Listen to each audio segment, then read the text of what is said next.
দীর্ঘদিন ধরে যুক্তরাষ্ট্র যে সামরিক ও কূটনৈতিক কৌশল ব্যবহার করে প্রতিপক্ষকে ব্যস্ত রাখে সেই একই কৌশল এবার উল্টো চাপ হয়ে ফিরে আসছে কি? তাইওয়ান থেকে কোরীয় উপদ্বীপ বিশ্ব রাজনীতির দাবার বোর্ডে শুরু হয়েছে নতুন চাল প্রতিচাল। প্রথমে আসি তাইওয়ান ইস্যুতে। সাম্প্রতিক সময়ে যুক্তরাষ্ট্র তাইওয়ানের জন্য বড় আকারের অস্ত্র সহায়তা অনুমোদন ও সরবরাহ করেছে। এর মধ্যে রয়েছে M142 হাইমার্স রকেট সিস্টেম, উন্নত ক্ষেপণাস্ত্র প্রতিরক্ষা সরঞ্জাম এবং আধুনিক যুদ্ধবিমান সহায়তা। ওয়াশিংটনের ভাষ্য, এটি তাইওয়ানের আত্মরক্ষা সক্ষমতা বাড়ানোর অংশ। কিন্তু বিশ্লেষকদের একাংশ মনে করছেন এর পেছনে আরও বড় কৌশল রয়েছে, চীনকে নিজ অঞ্চলে ব্যস্ত রাখা, যাতে বেইজিং অন্য থিয়েটারে, বিশেষ করে ইরান ইস্যুতে সরাসরি প্রভাব বিস্তার করতে না পারে। ঠিক এমন সময়েই উত্তর কোরিয়ার নতুন সামরিক শক্তি প্রদর্শন করে। দেশটির নেতা কিম জং উন 600 মিলিমিটার ক্যালিবারের KN-25 multiple rocket launcher system সামনে আনেন।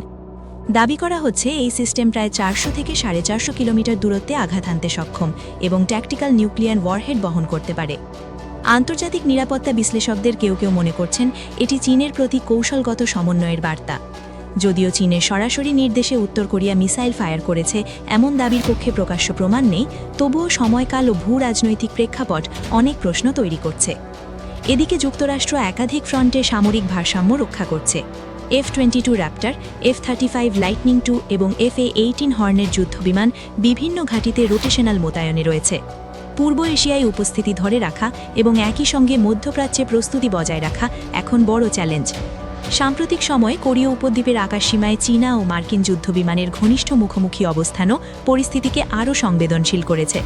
এমন পরিস্থিতিতে ছোট একটি ভুল হিসাবও বড় সামরিক উত্তেজনায় রূপ নিতে পারে। সব মিলিয়ে প্রশ্ন একটাই, যুক্তরাষ্ট্র কি চীনকে ব্যস্ত রাখতে চেয়েছিল, নাকি চীন পাল্টা কৌশলে এখন যুক্তরাষ্ট্রকেই একাধিক ফ্রন্টে চাপের মুখে ফেলেছে? বিশ্ব রাজনীতির এই দাবার খেলায় প্রতিটি চালের পাল্টা চাল রয়েছে।